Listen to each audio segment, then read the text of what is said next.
Well, we're continuing our series on the good work. Somebody say the good work.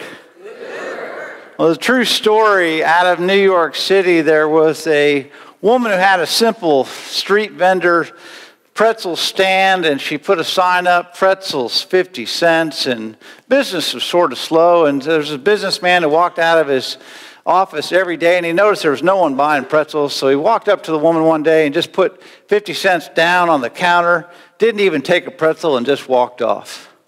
Well, the next day he did the same thing, and every day did the same thing, just walked up, put 50 cents down, didn't even take a pretzel, just trying to support her, kept going on. This went on for about 4 or 5 months.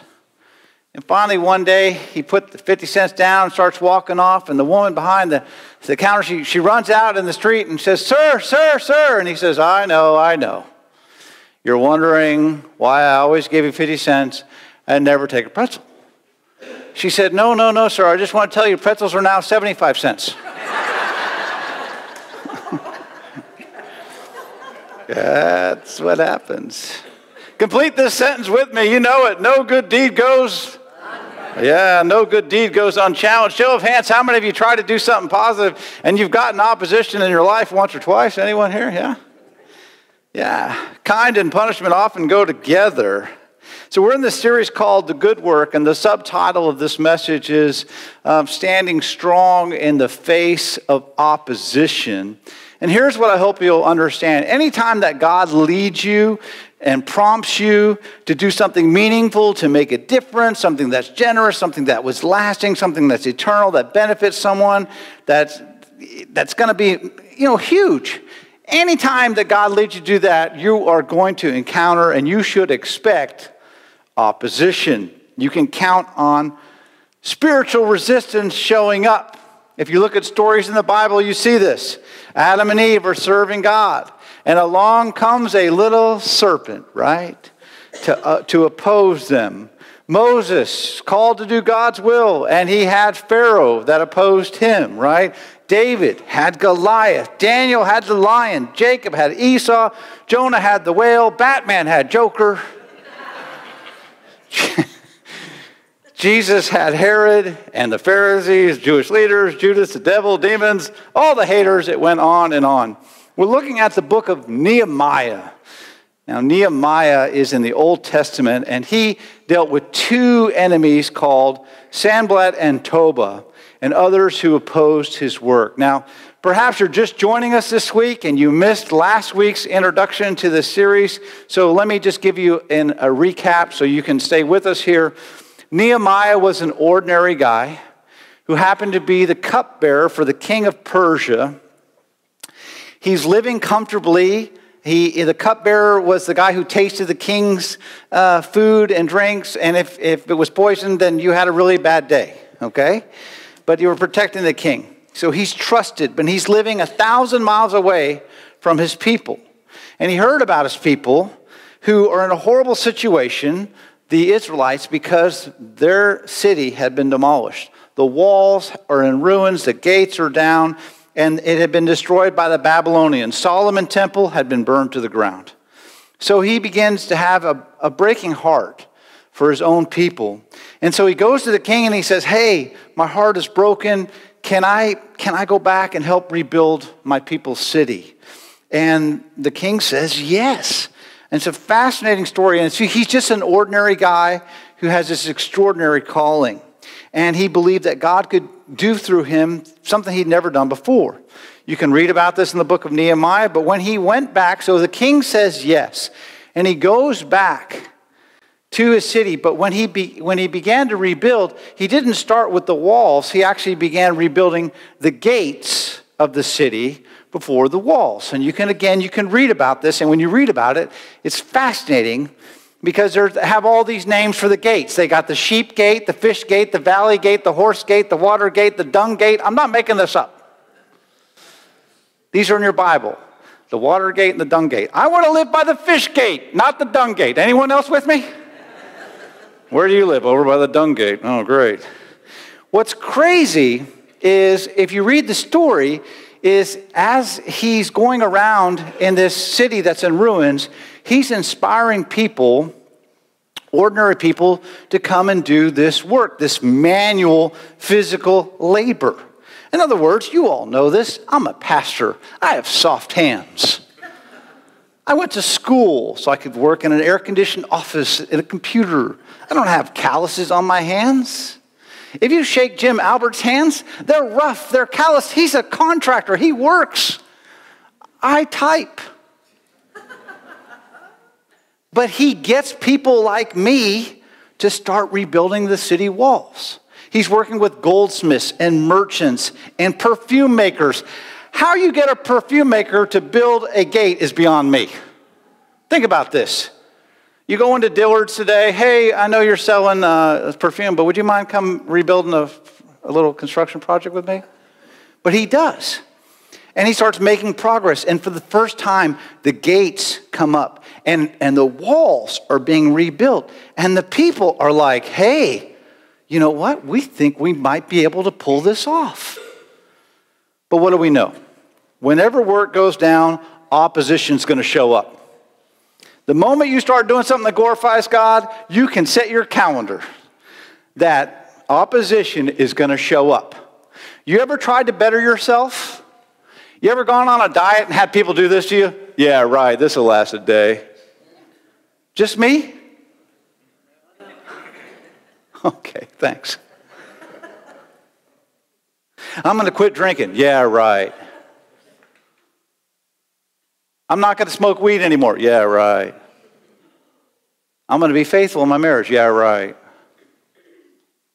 People will oppose you when you try to change. If you trap crabs, there's a reason you never have to put a lid on a crab trap, because as soon as one crab tries to climb out, the other ones pull them right back down. People are the same way.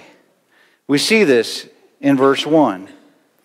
Scripture says, when Sanballat, this is Nehemiah's enemy, heard that they were rebuilding the wall, he's a bad guy, he became angry and greatly incensed. That's scripture for mad. So what does Sanballat do? He ridiculed the Jews, and in presence of his associates, and he's with the army of Samaria, he says, what are these feeble Jews doing? Now, what you may not understand from the English translation, the word feeble, from the Hebrew text actually means a flower that had its head chopped off. That's what it means, a flower that is now dead. So when he's saying feeble, he's saying they're hopeless, they're lifeless, they have no chance of rebuilding these walls. What are these feeble Jews doing? Then he says, will they build and restore the wall? Will they offer sacrifices? Will they finish in a day? He's just mocking, throwing hate out to them while they're trying to rebuild. Can they bring back the stones back to life from those heap of rubble, burned as they are? Because the Babylonians burned the temple down to the ground. Then Tobiah, the other enemy, Anamite, joins into the braiding party. Tobiah, who's at his side, says, what are they building? Even a fox can climb on it and would break down their walls of stone. So what do we see? You got some haters, some people being critical as they're trying to do a good work. And unfortunately, this is true for some of you. Who knows, perhaps last week you heard God call you to do a good week. You maybe, all of a sudden, you said, you know what? I'm going to go to church for the first time. And maybe you're here today in church for the first time in a long time. And on your way here, your family got in a big old fight. And you were cussing and discussing and everything. And then you got to the doors and your dad said what my dad used to say, church faces, everyone. Or it could be you're trying to get out of debt and you're trying to pay off all your debt. And you set a goal and you're going to pay off all your debt. And then this week, $700 car repair shows up. And you don't have an emergency fund. Or you go over to the 2-year-old ministry for the first time, you're going to honor God, and you're going to serve in the 2-year-old room. Like we had someone come in, I want to read to the kids this week. We had someone say, I want to read to the kids. So we brought in someone that read to our kids this week, 2-year-old. And the 2-year-old for the first time tried Fruit Loops. And guess where the Fruit Loops ended up? On our volunteer reader all over them. Spiritual opposition.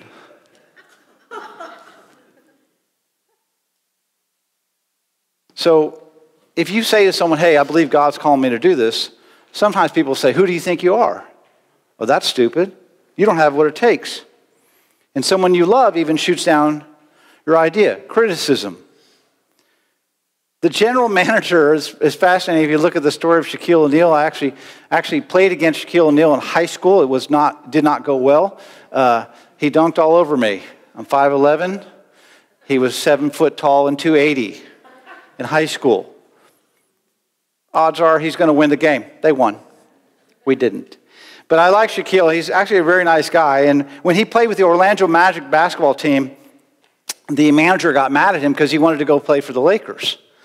And so to throw shade at him, the general manager of the Orlando Magic basketball team said, I admire Shaq. Besides basketball, Shaquille is now making movies and writing books.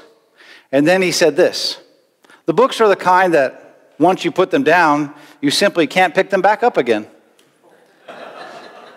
That's throwing shade.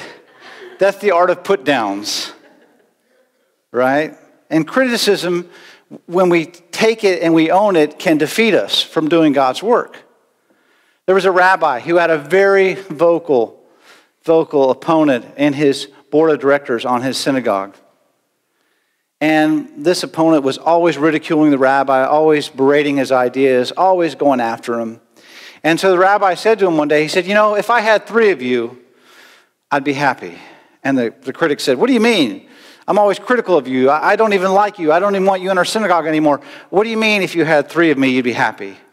And the rabbi said, well, because I have 30 of you. If I only had 3 of you, I'd be happy. Well, I hope you'll understand when you start to do good work, when you try to make a change in your life, there's going to be opposition. Don't ever be surprised when you take a step of faith and you see your enemy push back, because advancement always invites opposition. Okay? What do we know about our enemy? The enemy doesn't bother those who are not a threat. If you're walking the enemy's way, doing his will, the enemy's going to leave you alone. But the moment you try to honor God, man, flags are going up. So, if you really want to have an easy life, I'll tell you how to do it. What I recommend is you just coast along. You just do your comfortable thing. Live a comfortable life. Create a perfect little environment for your little safe life where you can make, little perfect selfies. Live in the blessed life. Show everybody the life you want them to see. Make sure the filters are on your little Instagram. Go to church if you want, but whatever you do, hey man, don't engage. Don't you dare pray. Don't serve. Don't give. Don't care about the things of God. And I've met people like this. People have come to my church one time and they go, I can't stay here because I'm going to be known. I want to be anonymous. I don't want to get involved and do crazy stuff. Just do spiritual things, enough to make you feel good. Check the box. You went to church, but not enough to make a difference. If you want that kind of life, you can have it. But the moment you step out of the comfort zone, you seek the God of heaven, and you try to represent love and do something significant, the enemy is going to try to stop you. And you don't want any opposition? Stay out of the game. Live a self-centered life. And you'll be out of trouble. But I believe God's calling some of you to step up, to serve, to tithe, to pray, to invite, to show love. Not just here in the church, but actually out there in the world. This is where you get excited and go, amen. But the moment you do, you'll have haters. You'll have critics. You'll have people. I always say this, the loudest boos always come from the cheapest seats. That's just my opinion. Nehemiah steps up. Sanballat and Tobiah come up and try to tear him down. How do you respond to critics? How do you respond to haters, to the shade throwers, to naysayers, to doubters? The answer is, if you look at Nehemiah, he really doesn't respond to them. Notice what Nehemiah doesn't do. He doesn't respond. He doesn't answer. He doesn't defend. In fact, what I hope you'll understand, most times, have you ever noticed your response isn't going to convert the critics? Have you ever had a critic go, you're not going to do this? Yes, I am. Oh, yeah, you are. You're right. The only thing a response does is it usually validates the critics. I always say this, when you acknowledge your critics, you actually give them power. Right? You ever stand in H-E-B and read some of the tabloid magazines about some of the crazy celebrities and some of the things they accuse them of, like they're secret aliens and all sorts of craziness. And of course, I actually love some of Dolly Parton's country western songs. In fact, she's got some amazing gospel. And I love her spirit. She was interviewed about the level of truth in tabloid magazines and tabloid stories about her. And she says these words, "I have to honestly say that most of the stuff they write has a little grain of truth. They told a lot of stuff about me that's true, and I don't admit or deny any of it because what I ain't done, I'm capable of doing." So she doesn't respond to critics. Your critics are not really that important if you don't respond. You ignore them and you keep on doing the work of God. I don't know if you knew this, but back in the day of door-to-door salespeople, when people sold things door-to-door, the greatest door-to-door salesperson of Bibles is a famous guy, and he was actually a terrible stutterer.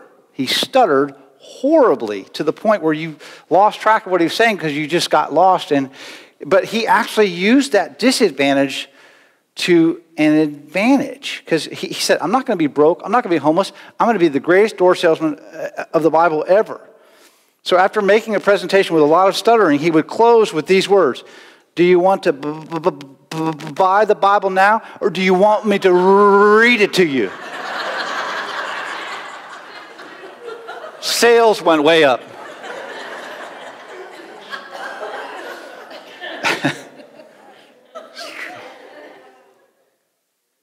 Morris Udell, former Secretary of the Interior and a senator, lost an eye in an accident when he was 6 years old.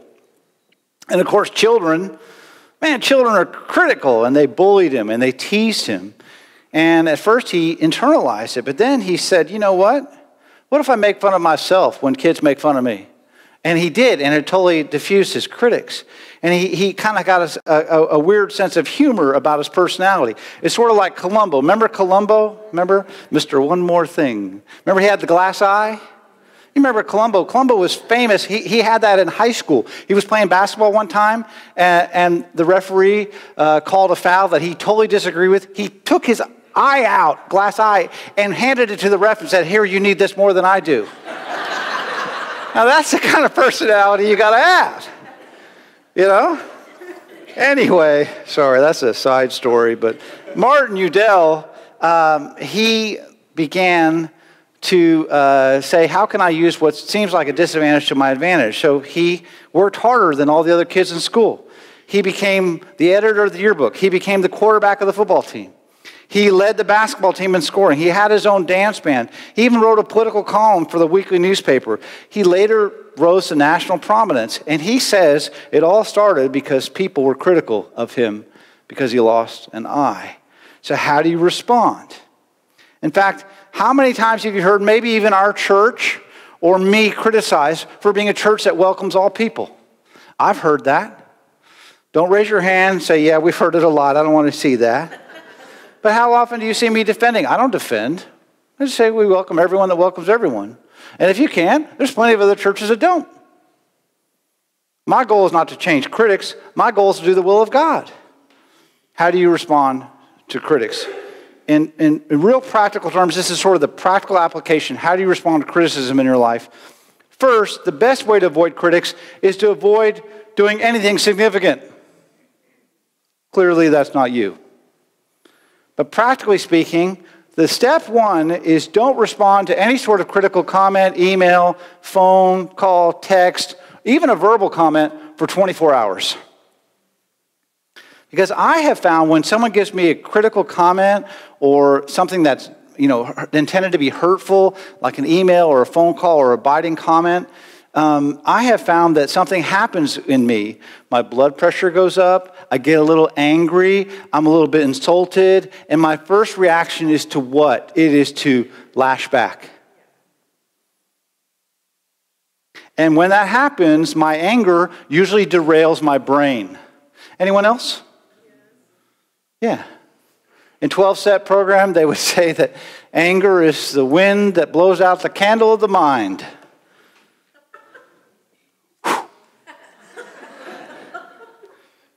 And sometimes your candle can be blown out real easy and real quickly.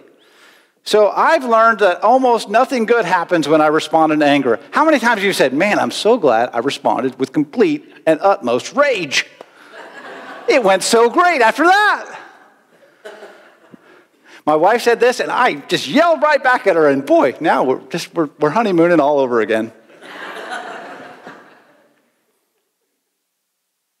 So when you feel an emotional reaction, don't respond for 24 hours. Now, that's easy in the case of an email or a text. So just sleep on it. But when there's a verbal exchange, bite your tongue.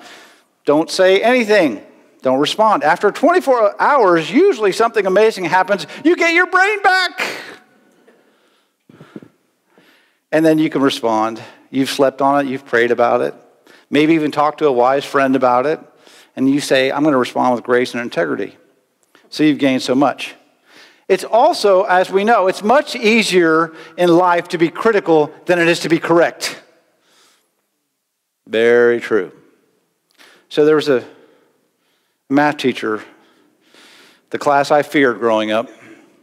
She did this on the board. She said 9 times 1 is 9, 9 times 2 is 18, 9 times 3 is 27, 9 times 4 is 36, 9 times 5 45, 9 times 6 54, 9 times 7 63, 9 times 8 72, 9 times 9 81, 9 times 10 is what, church? It's 90, but she put 89. And she faced the children, and she saw some of the students were laughing and giggling. And she said, why are you laughing? And first the students were sort of hesitant to challenge the teacher, and they said, well, you wrote the last line wrong. It's not 9 times 10 equals 89. It's 9 times 10 is 90. And the student kind of giggled, and the teacher said, well, I wrote that last one incorrectly to teach you a lesson. You see, I've written something right 9 times. I did 9 things in a row, and no one appreciated it. I did them right, 9 things in a row. No one even appreciated it. But everyone noticed the one mistake I did make and laughed. And she said, the world's like this. So most people in the world are like this. They will not appreciate the thousands of good deeds done by you, but they'll definitely criticize even the single mistake by you. Amen? All right. So, second practical step is I've found that it's always good to try to reply relationally when you have criticism. Just because they shot an email off in the middle of the night at 2 in the morning when they were PO'd at you doesn't mean you need to respond via email. Or just because they came up to a microphone in a meeting and tried to berate you in front of other people doesn't mean you respond and return the favor. Take your response and your criticism one level up from where they did. So if they emailed you, you call them. You'll shock them. I expect an email back. What's this phone call? People are much more bold on email than they'll ever be to your face. Have you ever noticed that? There's a level of sarcasm and anger that gets communicated because they're a keyboard warrior.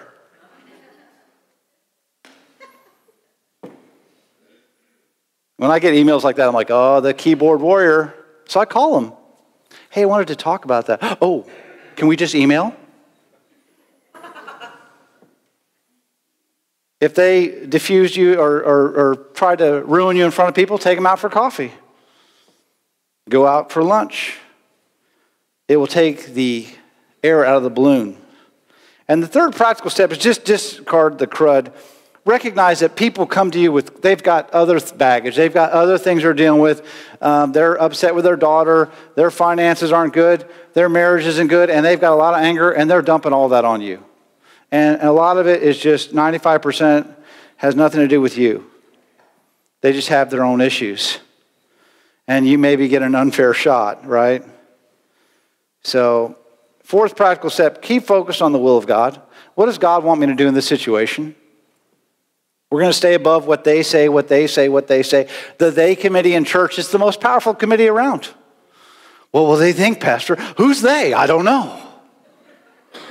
I've heard about the they committee for 25 years. I still have yet to have anyone fill the they committee. I would love to do that this year in our annual congregational meeting. And now for the they committee. Who would like to be our president?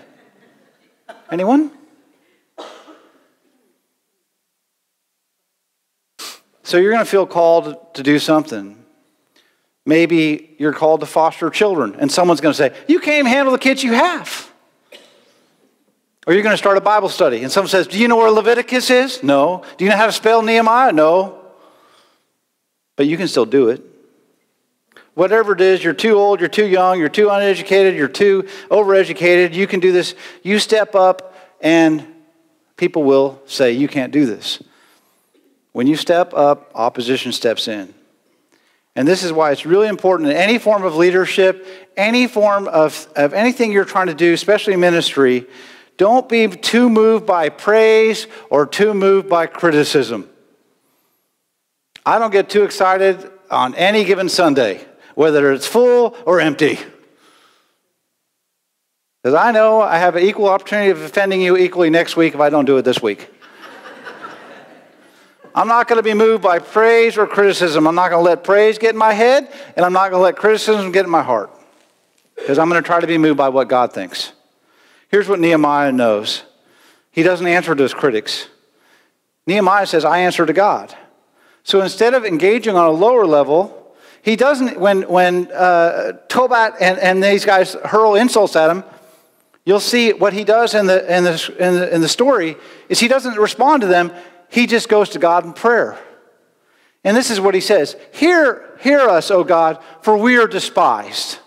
I'm getting some hate. I'm getting some shade thrown at me, God. And he prays. Now watch what he prays. This is prior to Jesus. He can learn from Jesus. This is the kind of prayer that maybe you've prayed, maybe I've prayed, I know I've prayed. Watch what he prays. He says, oh God, turn their insults back on their own heads. I like that prayer. I'm not telling you that's how you should pray, but that's what he prayed. That's an honest prayer. He obviously needed some maturing. It hadn't been written, turn the other cheek yet. So right now he's saying, sick 'em, God, sick 'em. It's a sick 'em, God prayer. Turn their insults on their own heads. Give them over as plunder in the land of captivity, he says. Do not cover up their guilt or blot out their iniquity. Send them to hell, God, where the worm never dies. That's my best Southern Baptist right there. So, weeping and gnashing of teeth, you know. He goes Reverend Brimstone on them in the prayer, right? They're insulting people who are doing your work, God. But verse 6. So Nehemiah prays, but here's what it says. So we rebuilt the wall till all of it reached half its height. Why? And the text says, for the people worked with all their heart. They worked with all their heart. So what did Nehemiah do in the face of opposition? What did he do? He prayed to God and he got back to work. He didn't respond to the critics. He sought the heart of God and then he went back to work. And then the wall continued to go up. Why? Because the people worked with all their heart. There wasn't any room for critics to get up in their heart because they were doing the work of God. They weren't lowering themselves down to fight and argue about how the foxes could tear down the walls. They went to God in prayer and they got back to doing the work of God. What I love about Nehemiah, if you read the story over and over again, he was both spiritual and he's very practical. He would pray as if everything depended on God, and he would work as if everything depended on him. And I think there are some people who need to be a little less practical and a little more spiritual. And some people who need to be a little less of one and a little bit more of the other. So we're all spiritual. Everyone is spiritual, and everyone's practical. We need you, God. Guide our steps, God. We're going to pray, but then we're going to show up to work. We need your direction, God. We need it, but we're going to roll up our sleeves. We need your power, God, but we're still going to take out our shovels. We need your grace, yet we're willing to do what you call us to do, God. We take a moment to pray, God, but then we show back up at work. Verse 10, what do we see? Meanwhile, in the middle of all this criticism, the people of Judah, now this is Nehemiah's people, they begin to respond, and they're hurt by the criticism. They said, and they're hurt by the amount of work, the strength of the laborers is giving out. And there's so much rubble that we cannot rebuild the wall. So last week we saw progress. This week we see disappointment. And this is exactly what happens when we step into doing what we believe is the will of God. We see a little bit of progress, and then we see a lot of opposition. In verse 11, this is what Nehemiah's people say. Our enemies, they're going to kill us. They're going to end the work of God. So they're hearing Tobit, and they're hearing what these people are saying, and they see the army of Samaria, and they're like, we're in trouble here. Then the Jews who lived near them came and told us 10 times over, wherever you turn, they're going to attack us. We're not going to be able to finish this wall. So Nehemiah's friends, his people, the people of Judah, they start to doubt because of the criticism, because the army is there. And they're not just doubting what others are going to do, they also start to doubt their own ability to get the job done. Because that's how criticism works, right? You don't want it, you try to deflect it, but you hear it, and all of a sudden you start internalizing it. Because at every type of opposition, spiritual opposition, external opposition from haters, opposition from people that love me, the one that's most difficult, for me anyway, is whenever it's internal opposition. It's when my own insecurities raise their ugly head and say, who do you think you are? You don't have what it takes. And it's hard for me to even admit this to you, to have this on the slide. Do I really want to put that on the slide? That I have insecurities? Me? Insecure? Y'all are like, we don't ever see it. You got a good front. But every one of us has insecurities. I don't know who this might speak to, but there's someone here who's listening more to your inner insecurities than you are to the truth about who God says you are. And that can be a powerful, powerful voice when you believe your insecurities over who God says you are. If I can be this gut level honest with you, most difficult battle I face is the voice in my own head, in my own heart, that tells me you're never going to be enough. No matter how hard you try, you're always going to be inadequate. I remember when Jacob was just young, and Jacob came home from college this week, spring break. We're glad to have him back for a week. He's glad to be back. He's doing well. So if you'd like to contribute to the Jacob Scholarship, please see Renee. Jacob's like 4 years old. We lived in California, and we took him to Legoland. And we spent a ton of money. And I wanted him to smile. Because we spent a lot of money. Because I wasn't smiling after I spent all the money. But it's Legoland. He's happy. So we go to the first ride. And it says, you must be this tall to ride this ride. And he wasn't tall enough. He tried. He wasn't tall enough. He went to the next ride. He wasn't tall enough. Many of the rides, he wasn't tall enough. So Renee, being the consummate mother, well, Jacob, you got to eat vegetables, and then you'll get taller, and then you'll grow. So we go around. He rides a couple rides. We go around Legoland. It's time for lunch. What do you want for lunch, Jacob? Vegetables.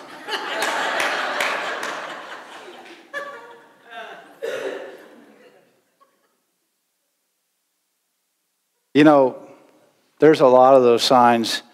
You got to be this tall to ride this ride in our life. I can't tell you how many times in my life I've I got to be 8 feet tall? I don't think I can do this. You ever gone and faced something and it said to you, you have to be this tall to ride this ride, and you're not tall enough?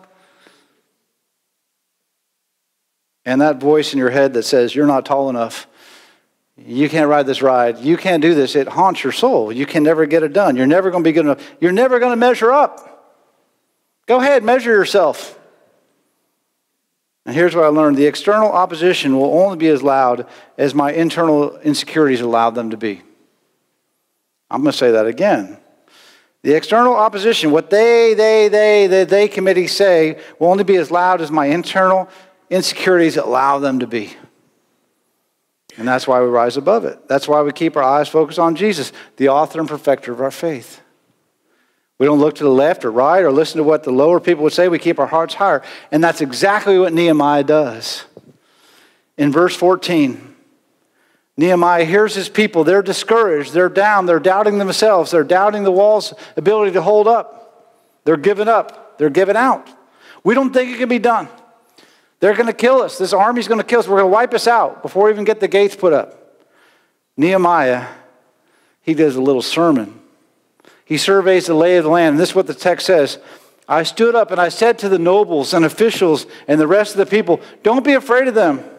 Don't be afraid of the enemies. Don't be afraid of Sanballat and Tobiah. Now he's calling out the critics and all the evil voices. Don't be afraid of what they say. Remember the Lord who's great and awesome. What does Nehemiah do? He doesn't say, hey guys, remember me, I'm a great leader, and that's why you're all here. That's why I got a perfume maker building a gate. He says, remember God. Let's keep our eyes focused on God, who's great, who can do great things. And this isn't our battle. The battle belongs to the Lord, and God is with us, and our God is for us, and he'll never leave us, and God is greater in us than he that's in the world. And this is when you get excited again and say amen. And he starts giving a little sermon. And Nehemiah says, my focus is not on what they say, my focus is on God. And then Nehemiah gives them a little lesson. He says, let me recall for you how I ended up here and how it was God who got me here. And he says, I remember the hand of my God. I remember when I prayed for months and months and God granted the king favor, right? And God said to the king, let Nehemiah go on an extended vacation, and turned his heart and let me go. And I remember when the king provided not just protection for me to travel, but he also gave me timber and wood and supplies because I turned to God. And I remember what he blessed me to go out. And I remember when God gave me favor with the people. I remember when there was nothing and these walls have started going up and they're halfway up. And I remember that God provided all, but God made it all possible. He said, remember the Lord your God. Can you imagine him standing up before the nobles and preaching some version of a sermon?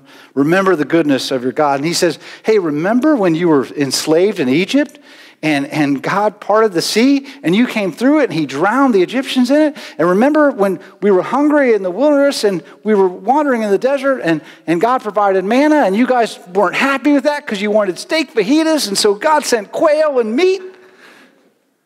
Remember? And Nehemiah is saying is what God has done in my life, God's going to do here. He's going to do it here for you. Keep your eyes on God, not on these critics. And not on your insecurities, but on God. Because there's always going to be something in life that says, you're not tall enough to ride this ride. And you're sitting over there trying to eat all the vegetables you can.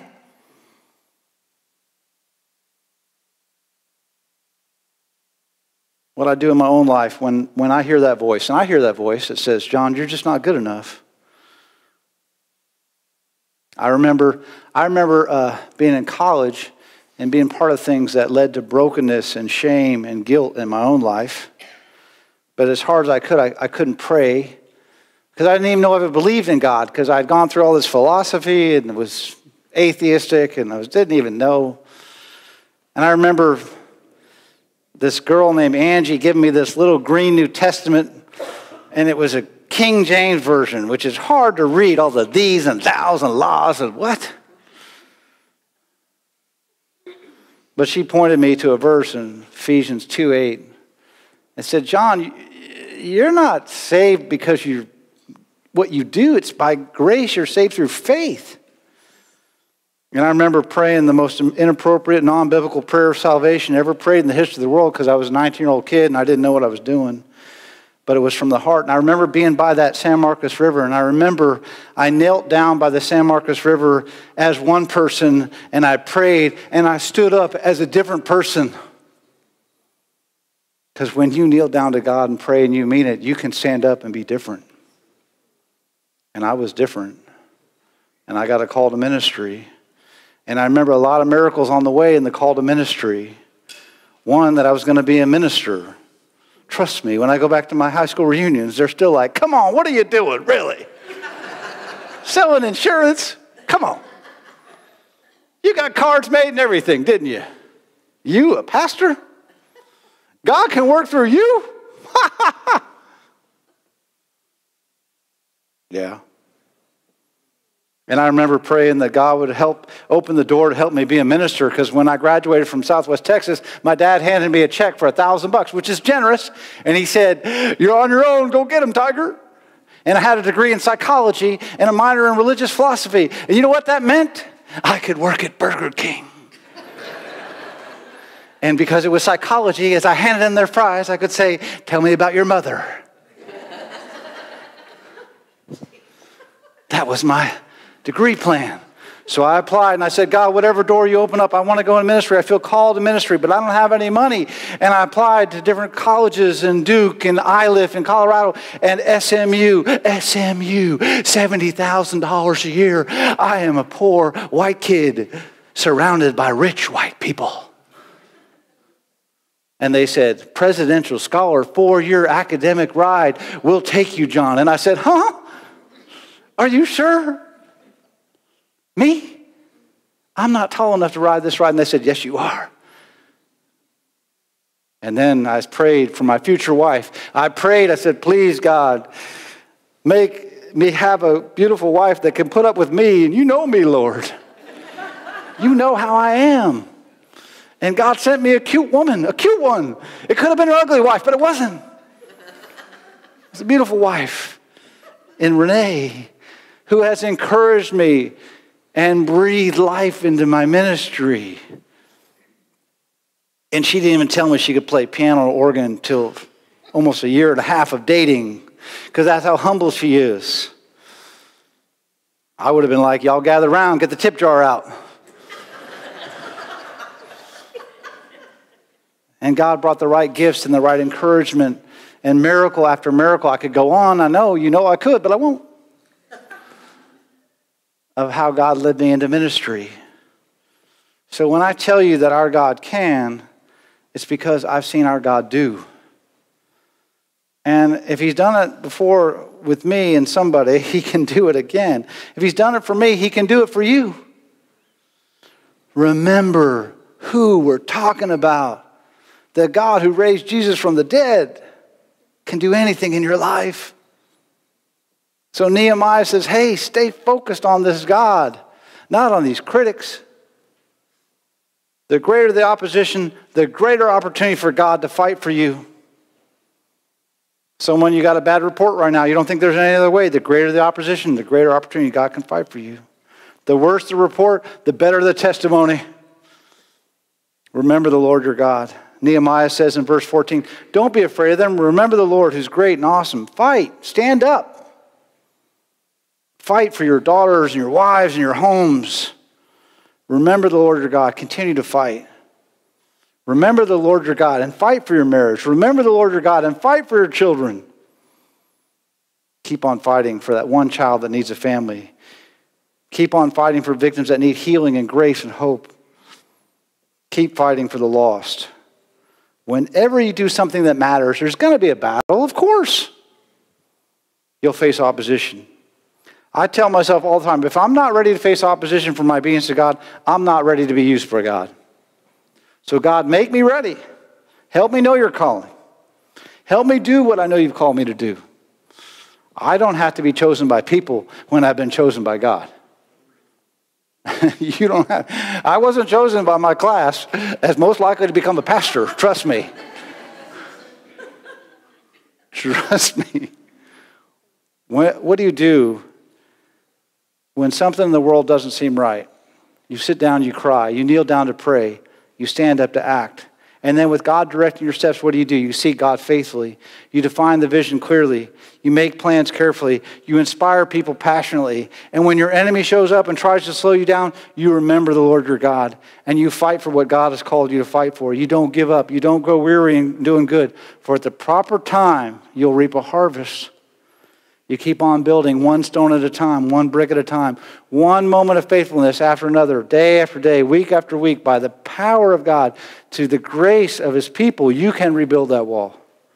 You can be used by God, and you won't let the voice or the power of any opposition stop you, slow you, deter you, or distract you, because greater is he that is in you than is he that's in the world. I believe that. And Nehemiah did. And we don't even have time to get to week 3 because that's next week. But we're going to look at the end of the story next week. And I'm really looking forward to it. It's a great, great story. In the meantime, go home and read it.